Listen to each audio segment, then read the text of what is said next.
This easy drawing tutorial is all about how to make a doodle page. This is something I've had on my to-do list for a long time. I love doodle pages, and in the classroom I find that students really embrace the creativity that can be found by doodling simple shapes. I will also show you how to search for images because I always recommend to be drawing something that you're looking at directly. So if you can't bring your dog in or you don't have a paint palette in front of you, you can still use Google search to find the images that you would like to use. I'm also going to show you how to do bubble letters the easy way. If you love learning about art, don't forget to hit that subscribe button so you never miss an art tutorial. My doodle page today will start with the word thankful. So yes, it is the week before Thanksgiving, and so my doodle today is going to have the theme of things I am thankful for.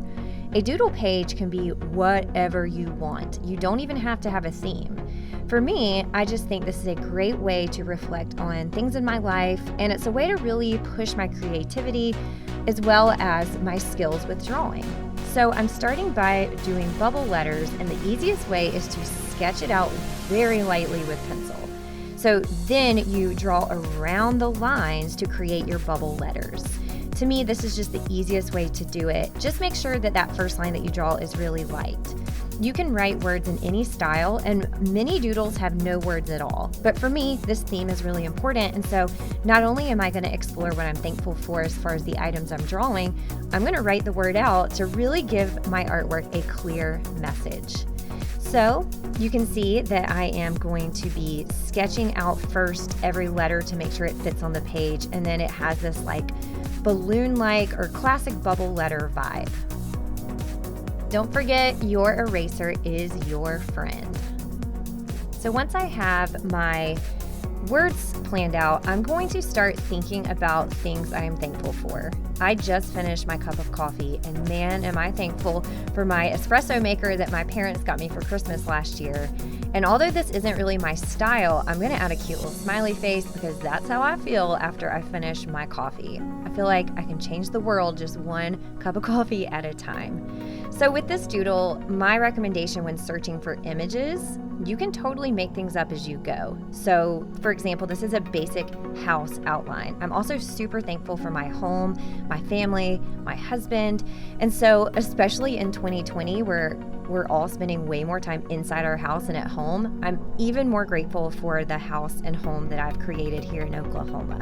It can be very intimidating to just think of an image. So my recommendation is to think of what you want to draw and then Google clip art black and white so you can see how simplified these images are. So some of these are really cartoony and not in my style, so you might have to look for the right shape. And so this one's a little better for me. I want my cat to be somewhat realistic, not just a complete cartoon. And you can see the difference here if you don't search clip art black and white and you just like search for cat images. I think it's really stressful to try and draw a very simple silhouette from pictures of cats. So you don't have to be an expert at drawing to be able to capture the outline. So this doodle is all about shapes and just black and white line designs. So I'm not doing any shading, I'm not doing any coloring. It's all about simplified, basic shapes. So I'm an art teacher. I love to draw. I think it's very fun, I'm very comfortable with it. And some of my students feel the same way. They could draw all day and their creativity doesn't stop. Other students feel very nervous or stressed out because a doodle page is subjective.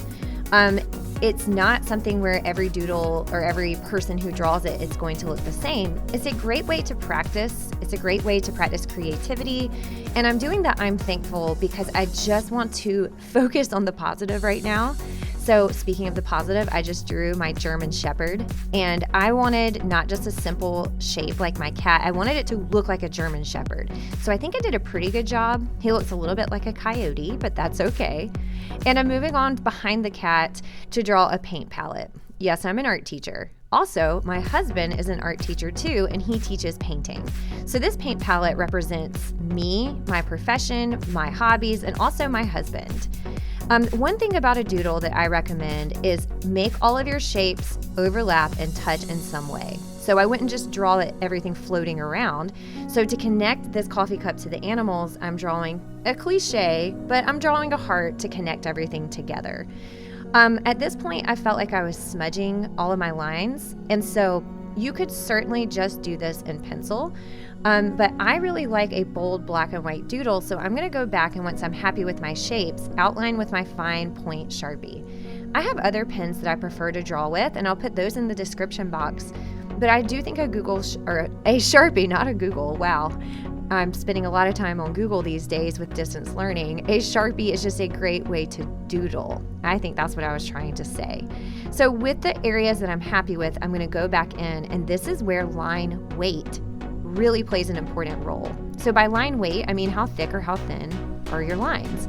And so an effective doodle, in my opinion, has a variety of black shapes, white shapes, thin, thick, and medium lines. So this is a really fun time to start experimenting with lines, patterns, and line weight. Since you've already seen me draw it once, let's speed things along. I did add one more thing. So this is my cat, Puma, and he is obsessed with food and eating and begs for treats and begs to be fed. That's what he does with his life. So he has this really pleasant look on his face, so I added a cat bowl because that's when he's happiest. Speaking of food, I'm happiest too when I'm eating, especially dessert. So I'm adding pumpkin pie because this is a Thanksgiving themed work of art and I have to add something dessert related. Also, pie is really fun to draw, so that's what I'm going to add. And you'll notice I'm continuing to draw in pencil before I commit to pen. If you're a person that does a lot of drawing with a pencil, you might not feel the need to sketch things out. I know my students definitely are happiest and most comfortable sketching things in pencil before committing to paint or to a pen. So I'm going to do it in that way. I could probably get away with just using a pen, but maybe not because I haven't done a doodle page in quite some time. I really love this concept though because I think so many times people want to be told exactly what to draw and how to draw it, and a doodle page really makes it on the artist. You have to think of what style you want, and although it is simple images, you not only have to draw one thing, but you're creating a page or a series of images based on a theme or an idea. Some fun ideas for this, you could be drawing your favorite cartoon characters or characters from TV shows. You could pick a holiday. Halloween would be a really fun thing to draw. I was thinking this would be a fun thing to do just all about food. I could be drawing ice cream cones and donuts back here. And you can do really simple designs. I think the most important thing to focus on is simple, basic shapes, line weight and quality, and making sure that all of your images are big and overlap and touch in some way. You could do this whole doodle with just words. So if drawing your German Shepherd is too stressful, write out his or her name.